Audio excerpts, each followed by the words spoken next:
महाराज जी, ये मनुष्य भांग का सेवन क्यों करता है और ये भोले बाबा भांग क्यों चढ़ाते हैं? बेटा बेटा आपने प्रश्न किया कि ये भांग का सेवन नशेड़ी लोग क्यों करते हैं। इसमें भोले बाबा के लिए कहा गया है कि भोले बाबा भांग पीते थे। क्या कहीं वेद में लिखा है कि भोले बाबा ने भांग पी? कहीं शिव पुराण में है? ये लोग केवल अपने स्वार्थ के खातिर,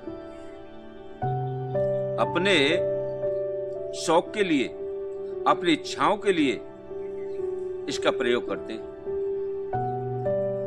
कहीं भी भोले बाबा ने भांग नहीं खाई, न भांग पी।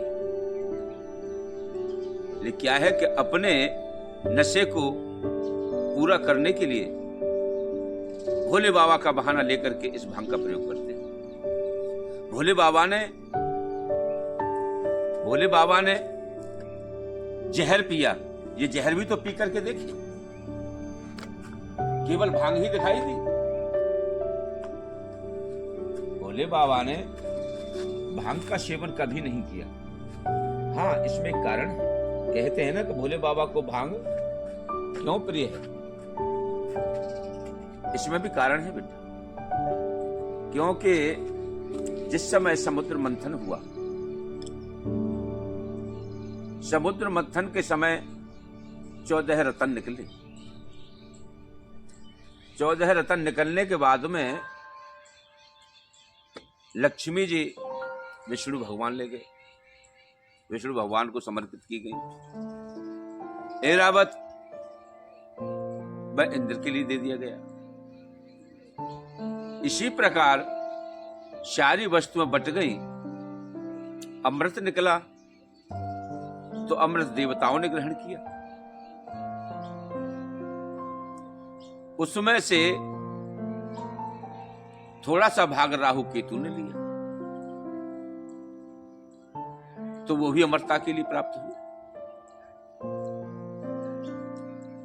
अब बेटा, जो कि भोले बाबा के पास अपनी शक्ति है, सभी देवताओं ने अपना प्रोग्राम बनाया, अपनी रचना की कि इस विष को कौन प्रयोग करे, इस विष को कहां डालें। जहां भी भूमि पर पड़ेगा, जीवों के पास जाएगा, वहीं नष्ट करेगा, विनाश करेगा। ये हलाहल। इसलिए देवताओं ने अपनी मंत्रणा करके कहा कि इसको आशुतोष ही ग्रहण कर सकते हैं, भगवान भोलेनाथ ही ग्रहण कर सकते हैं।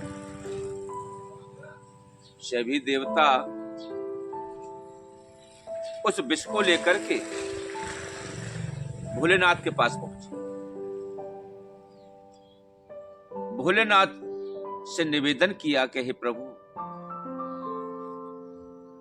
ये हलाहल है, इसे आप पान करें। भोलेनाथ ने बड़ा प्रसन्न चित्त होकर के देवताओं से कहा कि अरे देवता लोगों, अमृत आपने पान कर लिया, लक्ष्मी जी विष्णु भगवान को दे दी गई,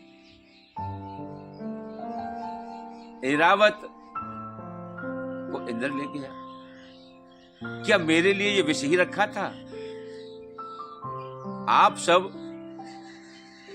अमनचे ने भुगतोगे और हमारे लिए विष? हास्यास्पद। क्योंकि भोलेनाथ एक अटखेलियों में कह रहे हैं, हालांकि भोलेनाथ इस बात को भली भांति से जानते हैं कि ये मेरे लिए ही आया है, अब मैं ही इसे ग्रहण कर पाऊंगा। अब तो बेटा इस बात को भोलेनाथ ने हास्यास्पद करके देवताओं से कहा, क्या इस विष को हमारे लिए लाए हो, मारने के लिए? अरे भाई, तुम देवता लोग बहुत चालाक हो। जिसको कोई नहीं लेता उसे भोलेनाथ के लिए समर्पण कर देते हो। अरे सांप, बिच्छू, ततैया, जिनको कोई ग्रहण नहीं करता, इन्हें कोई स्वीकार नहीं करता, उन्हें सब भोलेनाथ शरण देते हैं, भोलेनाथ ग्रहण करते हैं। तो प्रिय बंधुओं, आपके लिए यह जानना चाहिए, क्या भोलेनाथ ने वास्तविक में भांग का प्रयोग किया? कदापि नहीं। जिस समय भोलेनाथ ने हलाहल को पिया तो उन्होंने एक मंत्र का स्मरण किया। उस मंत्र को आप भली भांति से जाने। भोलेनाथ के इष्ट कौन है? भगवान प्रभु श्री राम। उन्होंने उस पात्र को अपने कर में लिया, जो हलाहल का पात्र था, और उन्होंने कहा रा के साथ ही मुखार बिंदु खुल गया।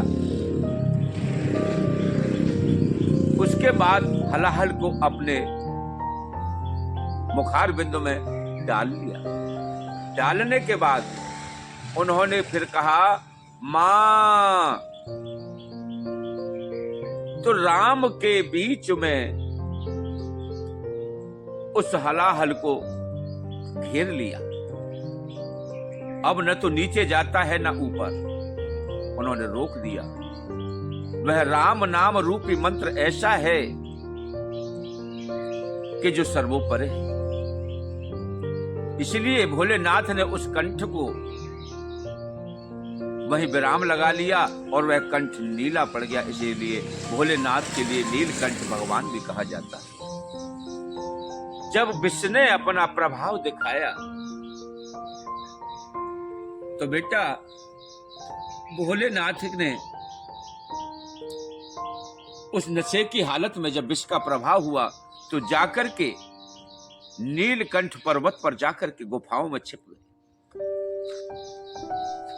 और वहां जाकर के अपने आराम की मुद्रा में प्रभु श्री राम से ध्यान लगा करके एकांत में बैठ गए और उनका चिंतन कर गए। अब तो उन्हें चाहिए क्या था कि विश्राम चाहिए,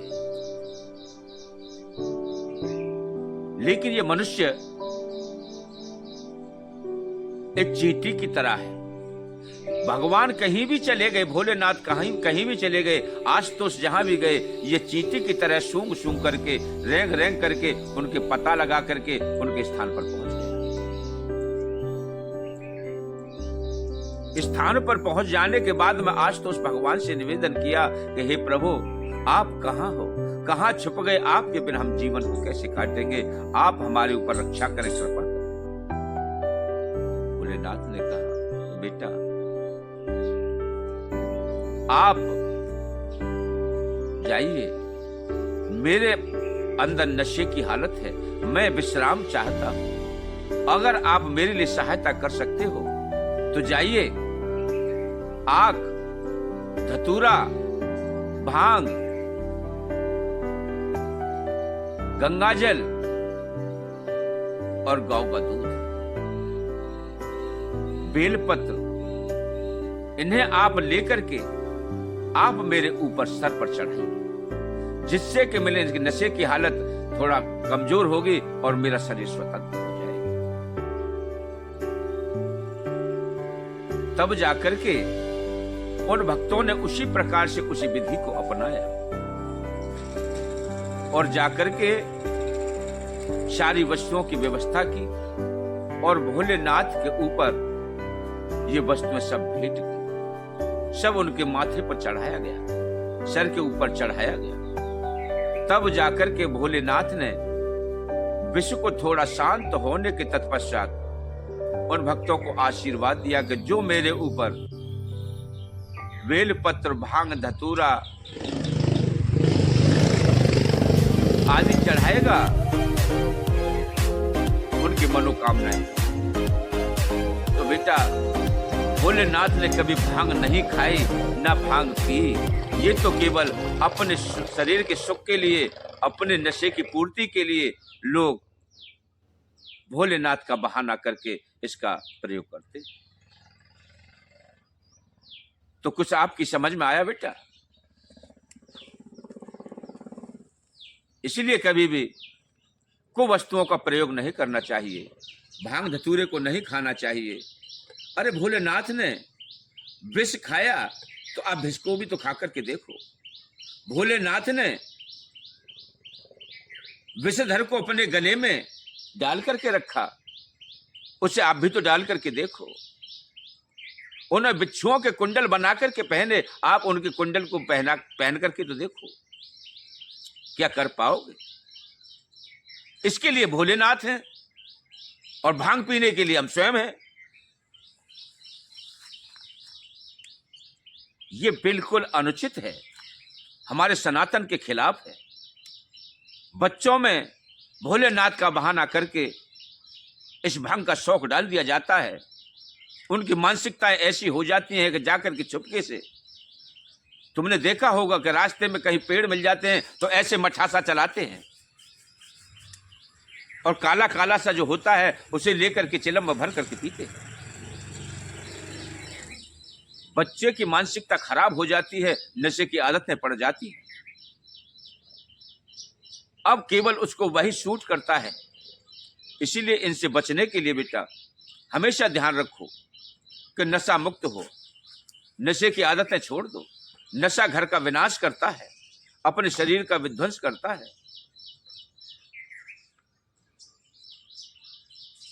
आपकी समझ में आया बेटा? कुछ बताइए।